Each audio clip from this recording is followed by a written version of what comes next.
Hello, everyone, and welcome back to another episode of Talk Your Abs Off. Today, I am joined by Dr. Jeff Bone, who is a chronic illness coach, and I'm super excited to talk about this. As you know, I bring up chronic illness on this podcast every so often and even work with clients with chronic illness. So, Jeff, welcome to Talk Your Abs Off. Well, thank you very much. Thank you very much for hosting me today. Absolutely. I'm really excited to talk about this. Like I said, a lot of my clients have chronic illnesses, and there are so many people out there with chronic illnesses that are very underrepresented in the fitness industry. So I think Very much this so. conversation can really be beneficial. I think so as well. To kind of get into your story a little bit so that people can learn a little bit about you, talk to me about common variable immune deficiency, what exactly it is, and how it impacts your life. Well, just to kind of take you back just a little bit, about 10 years ago, I was in an office and I had black mold in the HVAC. And what happened was that caused chronic inflammatory response syndrome. And then that caused the common variable immune deficiency disorder. And that's where the bone marrow isn't making the mature B cells that allow for a part of my immune system to function properly. Oh my gosh, that's crazy. It is. And so now I have to infuse my body with immunoglobulins once a week. And so I just gave you like two sentences, but it took years and years, all kinds of neurologists, urologists, podiatrists, ENTs, all these kind of specialists kind of trying to diagnose me. It took me 2.5 years. And eventually I went to a toxicologist, and they were the ones that did the specialized blood work that nailed down that my immunoglobulins were suppressed. Well, I think you bring up a really good point because people with chronic illness, at least the ones that I've met, they can go a really long time and have a really hard time figuring out what's actually wrong with them. And it sounds Oh, like you went through absolutely. something like that. Yeah. Yes. No, I see a lot of it, whether it's mast cell activation, Ehlers-Danlos, you name it. There's a lot of people that don't fit perfectly into that decision tree. And when you fall out of that decision tree, you're really just at the mercy of the provider of whether or not they have specialization, if they're willing to say, I don't know, and then refer out to the appropriate specialist. It becomes a tricky territory. Yeah, absolutely. And it's also very frustrating. Like it's frustrating for the person and also frustrating for those around them who are trying to support them too. Yeah, everyone wants them to win. Everyone wants them to kind of feel better. And the person's trying to feel better, but not only are they sick, but their identity is collapsing, their social system is collapsing, and they're kind of losing themselves in that battle of trying to regain their health. Yeah. Oh my gosh. I feel like in that sentence alone, like there's so much that we can dig into, and we're going Oh, to. absolutely. Yes. But before we get into all that, how long did it take? It took you said 2.5, I think, years to get diagnosed. Yes, that's correct. Okay. But on average, it takes about 12 to 13 years, No I way. think, when it comes to that particular disorder, the CVID. Oh my gosh, that's crazy. It And is. when you were going through that diagnosis process, what signs and symptoms were kind of either dismissed or maybe misunderstood? Well, everyone was looking at it, on the individual body parts, whether it's kind of like a bladder hurting, brain fog, uh, pain in my foot, pain in my head. Everything was kind of localized. And that was like the biggest problem, is that no one was looking systemically at the issue. And it frustrated the heck out of me because I kept on telling them it was systemic. It's kind of everywhere. And so, but they're like, yes, they would acknowledge it, but then they would take their lens, their specialty, and then focus it just on that particular body part that they were treating. Okay. Yeah, and looking at where you are now and where you came from, how did you go from, the basically the patient to now the Yes. coach for people who have chronic illness? Well, it's the dark night of the soul. It's kind of like losing that identity and, being completely humbled, being completely lost in the middle of the forest with no compass, with no direction, not knowing where to go, or how to advocate for yourself, how to speak up. Who do you push back Who do you engage? And then who do you just walk away from? Because a Mm. lot of times you just have to walk away from different situations, different providers. And sometimes that's a luxury, depending on your health system, depending on your insurance. There are a lot of different variables there. Yeah, absolutely. And now you get to help people who have their own chronic illnesses. And I'm sure Yes. you can pull from kind of your own background to help them feel, which is the most important, to make them feel heard, seen, And and kind of safe. move forward. Yeah, Yes. and safe. Absolutely. So how did you kind of get into that? Well, what were you doing before? And then how did you get into where you are now? I was much more working on that psychological side, and now it's much more direct. It's much more kind of practical. It's much more of not me sitting back and saying just yeah, how's that make you feel, and just kind of processing the past is kind of like on tumble as it just kind of goes on and on and on. And because we can get stuck, where you're just kind of chasing around in like a round room looking for the corner, looking for that relief, because ultimately the brain is a problem solving machine.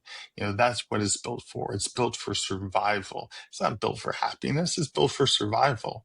And so we always, when the problem emerges, it's like a loop is kind of like open and we want to close the loop. Sometimes there's some problems where we can't close the loop, and we have to then develop that relationship with this unclosed loop and to live our best quality of life. Being very direct with it is the most important part. I really like that, and I think a lot of people like, I've been in therapy for a while, I talk about it a lot.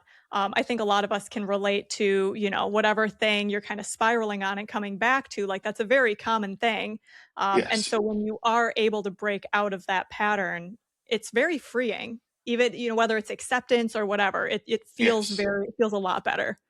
Yes, I mean, there's going to be an element of grief involved because you're losing a part. Because life, it's almost like life is this, kind of mirror of sorts, and it gets shattered. It gets shattered into a million pieces, and you want to go back to it. You want to put it all back together like Humpty Dumpty, but you can't. It's impossible. Like it's gone. You can't go back into the past. You can't have a different past. You can't polish the past to make a diamond. You have to live in the here and now. And that's where we take those pieces and we turn it into a mosaic. We turn it into something based on your own values that kind of means something to you. I love that picture of, like, a mosaic. Like, I think that it really brings, like, a peace and light to it. I mean, I Yes. don't know if there'll ever be, full peace when you're really dealing with chronic illness, but you can make something beautiful out of it. You can, but it's one of those things where grief is not something that you just kind of, it's not like a speed bump that you just kind of like go over. It boomerangs back over and over and over again. And it's not something that it ever gets like set down or gets fixed or whatever it may be. But it's what is then your relationship to that grief? I There's a really good analogy that I heard, when I was going through when a family member had passed away, and it was essentially like a square, and there was a ball in the square, and the ball Okay. was there's a button inside, and that's the grief button. And at first, when you have grief, the ball it takes up the whole square, so it's constantly hitting that grief button. But as Yes. time goes along, the ball shrinks and it bounces around, and occasionally it hits the grief button, and you feel it again, Yes. and then, it gets smaller and smaller. It never fully goes away, but No. you reduce the amount of times that that grief button kind of is Yes. triggered, and that's what that reminded me of. And you get more familiar with it, and you feel safe. Mhm. It's like it's okay for me to feel this emotion, this experience is okay for me to process. And you don't have to see it as the enemy. You don't have to feel like you have to get rid of it. It's just something that's just a part of the natural, normal human experience of life. Yeah, absolutely. Now, when we think about progress, whether that's within fitness or just in life, when someone has a chronic illness, how have you seen, maybe within your own journey and the people that you work with, how do you redefine progress as you move forward? It depends on what the intentions are, because you have to first, decide What are the intentions? What is it? What's the goal? What is it that you're kind of looking for? Because we have to believe the individual. The individual is the master of their own life. I can't know what they feel. I can't feel that. You can't feel my pain. You can't feel my emotions. So you have to believe the individual first and foremost. And that individual is then dictating what those goals and what those intentions ultimately are. And those intentions then become, the things that kind of set up as the idea. Are we moving towards that individual's goal, or are we moving away, or are we stalled? That's really good. I like that. And I think even for the individual, and correct me if I'm wrong, but I think progress can change too throughout the process. I don't Oh, know that it ever yeah. stays the same. Oh, I think it's always dynamic. I think it's always changing. I think it's impossible to kind of keep it the same. Life is always different. The person is always different. Their process of what their story is always changing. And so it's going to be very dynamic. But at the end of the day, you have to trust the individual of what their experience of life is. Is it a quality of life for them? Do they have momentum? Because Mm. momentum is going to be huge, because oftentimes with chronic illness, again, we can't close that circle, but we can have that momentum. Yeah, that's a really good point. And something else that it kind of makes me think of is, I've had clients with chronic illness, and obviously I'm in the fitness industry, and I've heard clients say, because what you said is really listening to the person and hearing where they are and where they want to go is the most important thing. And Sure. I truly believe that as I move through being a personal trainer, it's what makes, I think it's what sets me apart from other trainers. But I've heard when someone with a chronic illness or who's neurodivergent goes to a trainer and maybe they're having a bad flare up day, and that trainer will say, well, either push through it or just go home. And it's like, well, those aren't, the only options that we should have, especially when we're dealing with something so complicated. Oh, absolutely, because that is a perfect opportunity to be able to show someone how do you pace Hmm. during the flare up. It's Right. like, how do you sustain? Because I like this, you know it well, but that statement that motion is medicine. Hmm. Yeah. And so when they are in a flare, how do you maintain motion, and what are reasonable expectations? And you can model, what those reasonable expectations are during a flare to help to be able to normalize it. And so then that makes it that much easier for them. Yes, they're not going to make huge, tremendous strides in terms of pushing their body, but they're going to redefine their relationship with movement during that time, that you would then be able to guide both what is that movement, and what are the expectations associated with it. Yeah, and I think that that's also very empowering for the individual too, is by listening to them and allowing them to, to share what they feel their body is truly capable of at the time, and also give them some autonomy too, I would say. Oh, yes, absolutely. Because we want always to give them that autonomy, the agency, because the illness steals. It Mhm. steals left and right. And so that's what makes it kind of so difficult. And it unpredictably steals. You don't know what's being stolen on a given day. You may wake up to it, every day may be slightly different. And that's where people don't, necessarily appreciate, what the illness experience is like, because there is so much variability to it. Yeah, and do you find that you see a lot of people who are diagnosed maybe with chronic conditions or autoimmune disorders later in life, or is it something that they've spent their whole life with? What do you see more of? I've seen both, but it's usually Okay. later. But there have been those people where it has been, and that's epigenetics, just the gene expression over time. Maybe they had environmental stress, or maybe they had a particular illness, whatever it kind of may be. But yes. Yeah, I think when we see someone who's gotten it later in life going back to maybe that idea that it's taken something from them, like this is not the Sure. body that they had growing up, and now they have to figure out how to manage this body It's a in new this whole new story. environment. Yeah. Yeah, yeah, and I like the word story, because it it humanizes us. We tell stories all the time. We read stories in our books. We watch it on TV and the movies. It's a story. It's kind of like, so we don't want to feel like it's out of reach. So sometimes you can use this overly clinical language and we want to empower. It's like, no, no, this is the story. What is the story of today? What's the story of this particular body part? What's the story of your life? Keep it within the story because we're not trying to gatekeep knowledge. We're trying to empower them as much as possible. Yeah, absolutely. And I think I love that you're calling it a story. I think that's a really great way to talk about it. And depending on the person, some people might want to share their story and some people might not be ready to. And I think both are Sure. okay. I Both, think absolutely, because it's theirs. Yes. absolutely, yeah.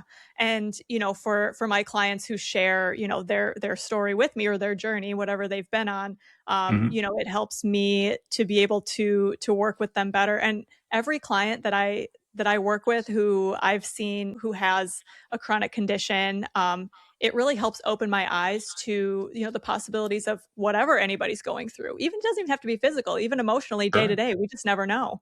You don't. I mean, there's a lot of variability to it. And the goal, because there isn't one destination. A lot of times it's kind of like someone comes in and says, like, okay, what's the destination here? What's the goal? And the destination moves. It's Mhm. not always the same. It changes day to day, and there isn't going to be a landing mark. That's why, again, I go back to momentum is the story, not always the particular destination. It isn't just, how many pounds can you lift or, what's the angle of that knee, after the knee replacement. It's kind of like there's much more to it. Yeah, I think when we look at momentum within chronic illness, it's not linear and it doesn't need to No, be. And that's, no, the best thing is that we can see like I'm all about sustainable fitness. Like we're not crash dieting, we're not doing anything crazy over no. here. Like we want it to maintain over the course of a lifetime. Yes, And, all of these things I think can really help someone with like a chronic condition to be able to maintain it their whole life as long as they're listening to their body through the flares and all those things and are hopefully supported by, someone like yourself or someone a trainer who sure. has seen clients like this before, then it's a Yes. lot easier to manage, I think as well. Oh, yes, most definitely. Because, at the end of the day, it's going to be all over the place. Mhm. And there's just going to be so much variability to it that, and I think the piece that most people kind of miss, and I always tell people, it's like, okay, you are the expert of you. I'm Mhm. the expert of my little world. You're the expert of your, and we're kind of co-combining our expertises because you want that person to kind of feel as though it's kind of like their expertise about them is acknowledged because no one knows what it's like to be them better than they know that. Yeah. Okay, when someone doesn't, like, listen to or acknowledge, like, the facts that are coming out of someone's mouth who has the chronic illness, Yes, it blows my mind. I'm like, whether it's a doctor or a trainer, anybody, I'm like, "Can anybody. you just listen to them?" Exactly. No one knows it better. No one Yeah. does. But oftentimes they are put in a position where we, they are just kind of like reporting symptoms. And Mhm. it's kind of like, and it's not seen as an expertise, but it is an expertise. Yeah, absolutely. Now, when we're looking at someone who's living with whatever chronic condition, maybe it's an immune condition or anything like that, how important is recovery? Because as we talk about kind of the fitness side of it, and we talk about it not being linear, we do need to talk about recovery and what that looks like. Yes. What does that look like for someone with a chronic condition? Well, first, it's the goal is always a state of oscillation. It's a state of flexibility where it's going to go up and it's going to go down. So first, you have to be able to look at the bigger system and say, there's going to be times when your heart's going to be elevated. There's going to be times when it goes down. There's times when you're going to go and you can walk the block, and there's times where you can just get to the bathroom. And there's just going to be that natural ups and downs. And we have to appreciate that's going to be completely normal. That's not a personal failing. That's not part of a brokenness. You're not disappointing anybody. They're going to be those natural oscillations. And so then recovery is then the adjustment of the expectations. What do you expect for today? And do you expect for you to be able to go to the grocery store, or do you expect to just take a shower today? And so the recovery is the gentleness of the expectations, and it is ultimately the fairness and self-compassion side of the expectations that are going to be then consistent of whatever the physical capacity is. That is so powerful, and it's something I think that anybody, even without chronic conditions, can take as well, and just thinking about, where your body is at a specific time, emotionally, mentally, whether we're dealing with chronic conditions or not, that's such a good thing to focus on, and just really checking in to see yeah, giving yourself grace and just seeing what your body Yes. can do is so important. A grace, you start with it. And it's kind of like you start with, and when I say self-compassion, it's fairness, it's Mm, kindness, it's the stuff that you would be saying to your friend. If your friend was sitting there right there, how would you be talking to them? Usually we want to be much more of the critic, the judge. And it's like, I should be able to do this, I should be able to do that, but it's just kind of unrealistic. So it's kind of like it's the old saying that the beatings will continue until morale improves.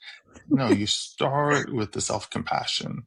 That's exactly and then you kind of check the system. It's like, okay, what's the battery? How many spoons do you have? What are you working with today? And then based on that, then you set the realistic expectations. why is that self-compassion so hard for all of us to give ourselves? Because oftentimes we've gotten to the place in our life, our jobs, relationships, our bodies, whatever, by pushing ourselves, that we've asked ourselves to kind of step up. And through our studies, through whatever it is, it's through productivity. And, it's society ultimately kind of tells us that, to be worthy is to be productive. And Mm, so it's always kind of pushing productivity. And so we don't value rest because rest isn't going to make money. Rest yeah. isn't going to, pay for the rent. Rest isn't going to rest. They don't give trophies out for rest. So rest is not seen as something that we should in our society that we would, recognize that's important. But if you go way back with our ancestors, they would have been resting most of the time. Like they didn't have phones or televisions or radios or, whatever it may be. They would hunt for a few hours a day. They may gather a little bit, but 80% of their day was rest. And we rarely give ourselves because we get domesticated. We Mhm. get domesticated by society, again, just not to value rest. And then from that, it looks like rest is an act of rebellion. Mm, yeah, and it never that's the thing too is I feel like even, as myself as a business owner, when I rest, Yes, I feel guilty, right? And I know that there are people yes, living with chronic conditions who feel guilty for resting, and I like that you said it makes me think like, okay, our society has made us in a sense, there's still partly it's on us, but society as a whole has kind of made us feel like this. And there are probably, I think there's probably countries who, they have their little midday breaks and they can take a yes. nap and they're probably thriving a little bit more than we are. I don't Well, know. yes. When you look at the happiness studies, it's kind of like all these European countries are much happier than the United States. It's like, oh, but we're the greatest nation in the world. It's kind of like, well, we may have a lot of money and we have a lot Mhm. of power, but we don't necessarily, emphasize the individual human experience. And we don't ultimately value that of what's best for the individual. And from that, we suffer a lot on an emotional basis because the expectations that we have are all kind of gently conditioned into us. Yeah, absolutely. And so if we have someone who's feeling guilty about resting, whether their body is making them rest or whether it's for something else, where can someone start to kind of make that shift into not feeling guilty while resting and taking care of their body? Well, I think you would, start by kind of looking around the world. And if you look around, do you see an elderly person sitting on a bench? And they're doing nothing but just sitting on the bench. Do you think that they're just a worthless person? And Mhm. then, a stroller comes by and there's a baby, and it's kind of like, how much did that baby side hustle today? Does that baby have a digital product that's, earning them $300 a day? It's kind of like, no, we just see them as humans. We value them as humans. And we can then take that same mirror back onto ourselves. Like, we don't look at other people and, like, well, how much is that net worth? And how much is it? And it's like that baby, that elderly person is just sitting there. It's like, why can't we have that same standard for ourselves? Yeah, that's really good. And I think you said it earlier too, is like talking to ourselves like we would talk to our friends. Like we're way meaner to ourselves than we are to our friends. Way meaner. No one's crueler than, Oh my it's like, than we are to ourselves. Yeah, that's really good. I like that. So as we kind of shift a little bit, I know myself as a fitness professional, I want to know and I want to share with other fitness professionals, people in the industry in the space, how can we better support clients with illnesses that might not be visible? I think we touched upon it a little bit, but it's to listen to them and to co-create, because I know, every industry has the templates. The fact is, you just have to meet them wherever they are. And then you have to kind of check your own ideas of what success looks like. Because if you're the trainer, it's like, yeah, I want that person sweating. They need to be tired. They need to be exhausted after this. They need to go, wow, that was a great workout. And it's like, it may not look anything like that at all. It may be much slower, much quieter, much more simple. Because for you, it may seem like it's nothing. But for that individual who may have been lying in bed for the past week, just doing some simple movement exercises, dealing with, 1, 2 pound weights or calisthenics, things that are kind of much more body weight. And not that I have any expertise in that area, but it's kind of like, because that's what we have to, as the individual, what are my expectations? And the thing is, it's difficult because that person may not look sick. And that's where Mm. you have to listen to them of what is difficult for them, and always kind of check in and give them permission to say no, giving them permission to be able to say, this is what I can do, this is what I can't do, and kind of checking in on them on a regular basis through the session. That's actually really helpful for me also because I think my clients come in with an expectation of what a workout should look like, right? And so Yes. I want to be able to come back to them and see how their week went. And you can work out and you don't have to be sore. Like that is not the Yes. goal. That's never really needs to be the goal because you can get a Sure. perfectly fine workout and some people just aren't going to be sore. But I Sure. think that really helps me think about kind of reframing even for my clients what qualifies as a workout. And I tell the Yes. clients all the time, especially ones with chronic conditions, is if your body is not feeling it, I want you to tell me. And it can be a stretch day. If you can lay in bed and just do some stretches that feel good for your body, I think that's a win right there. And that counts as a Yes. workout. And I It love does. changing the narrative around that because Yeah, exactly. yeah, it makes such a big difference. It takes away so much of the pressure of, oh, I have to get up and like do squats and push-ups. And Yes. no, you can lay in bed and you can do what you can. And you know what? If it doesn't feel good, great. We'll wait and see how you feel tomorrow. And maybe you can do it tomorrow instead.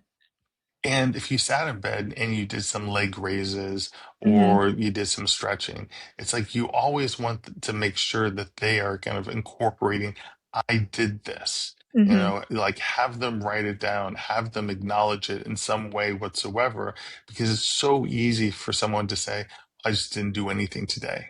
What'd you do? I Yeah. didn't do anything today. It's like, no, I did 3 sets of, leg raises.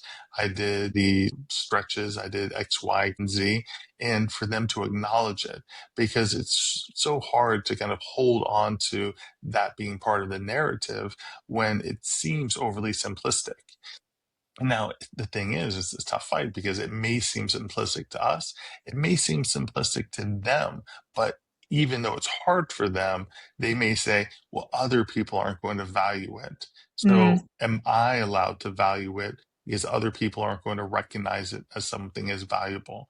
And the fact is, it's kind of like no one can know how difficult it is for you. So you have the absolute permission to value it, even if other people don't understand it. Yeah, that's so good. And really kind of going back to like that autonomy and like owning it yourself. And, as trainers, making sure that we are, our clients' biggest cheerleaders too, Yes. no matter what happens. Like you got out of bed today, amazing, great day. You won the day and we can move on. Yeah, you made it into the clinic. You made it into whatever. It's kind of like if you're seeing people, however you may be seeing people, but from them, turning on a camera for them to kind of see you and you work out, virtually, fantastic. It's like you made it to this session, you made it to this appointment. That's a win. Just getting here, that's a win. Putting the clothes on for this workout, that's a win. Mm. Taking a shower after this, that's a win. It's so easy because everyone is going to go through and it's like, yeah, but I used to be able to do that and not even think about it. And it's kind of like, but again, the story is different now. Mhm. Story is different. Yeah, absolutely. So I think my last question for you here is what advice would you give to someone? I think we've covered a little bit of it, but just to kind of wrap Yes. it up in a tiny little box here, what advice would you give someone who feels frustrated that they can't stay consistent? And I think this might be kind of a multi-pronged question because what is consistency, right? I think we need to define that. Each person can define that. But yeah, what would you say to someone? Consistency, I think, and the most important part of it is that you're never going to lose until you give up. Mm, And so consistency is just the ongoing forward nature, or you continue to be engaged in it. It's not whether or not, you're able to lift this or do these squats or do these push-ups. It's kind of like it's not the reps, it's not the weight, that's not consistency. Consistency is showing up on a regular basis to engage it for wherever you are, however you are, whatever that capacity may be. Like for me, that's consistency. And so, yes, it is that showing up and it's that redefining it and and appreciating that it is, they're like, it's so hard. And it's like, yes, and you're the person that's doing the hard thing. It's kind of like depression is really heavy to work with, but wow, you must be so strong to be able to carry something so heavy. It is appreciating and it is acknowledging the strength it takes to carry those heavy pieces of us. yeah, absolutely. Oh, this conversation is so good and I think so necessary, especially I mean there's so many people who are managing, their chronic condition and who might be feeling beat down from whatever situation that they're in and I think between your own story and Yes. what you've been able to share around other people that you're working with, I'm Sure. gathering that there's hope. It sounds like there's hope.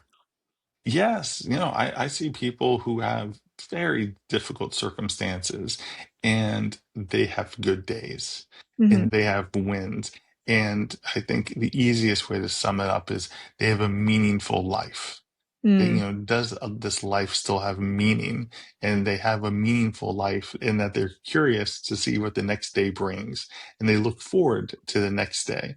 It's going to be imperfect and there are good days and bad days, but they're curious to what that could be. Oh, that is so good. I love that. That's like the perfect way to wrap that up. Well, as we come to the end here, at the end of my show, I have a segment called Absolution, which Okay, I ask all my guests, what is something that you think in the fitness industry, because we know the fitness industry can be a little toxic. So what is sure. something that you think that we can absolve ourselves of in the fitness industry? It's the rigidity. It's Mm, that there's no one diet. Not the carnivore, it's not the this. Everyone's going to be very different. There's not one workout. There's not one way to work out. There's not one pair of shoes. There's no yellow brick road.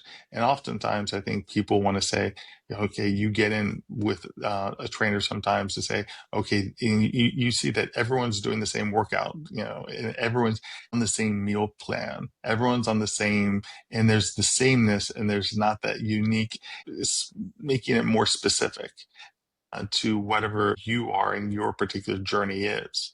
And so it's kind of like for me, There's no one yellow brick road. There's no one path to travel. And if you don't feel like you are being heard, go somewhere else. It's okay to walk away and find other trainers, find other nutritionists, find other coaches or therapists. You can say no and you can find the right fit for you because there is no yellow brick road. Yes. Oh my gosh, that is so perfect. I love that message so much. It's something that I've talked to with some other people as well. Is it's like, yeah, if you are not finding value, if you're not getting what you need, you can switch, and there's Away. nothing wrong with that. Yeah, and it's so good. Hmm. Oh my gosh. Well, Jeff, thank you so much for sharing your story and for giving us some insight into what it might look like really behind the scenes when someone has a chronic condition. And hopefully, if someone is struggling with a chronic condition, that they can feel that hope and that momentum to move forward. And I really appreciate everything you shared with us today. It was so Well, great. thank you very much. I Yeah, enjoyed being here. I'm so glad. And Jeff, if someone wants to follow you, follow your journey, see what you're about, where can they find you? Oh, the easiest place is just drbone.live, DRBONE.live. Perfect. Amazing. Yeah, everyone, I would highly recommend that you go and check him out, check out his stuff. Um, Obviously we really probably just hit the tip of the iceberg. There is so much more to get into. But head over and check out Dr. Jeff's stuff if you want to know more. So thank you again, Jeff. I really appreciate your time. Right. Well, thank you very much. All right, everyone. And that is going to wrap it up for this episode of Talk Your Abs Off. I hope to see you on the next one.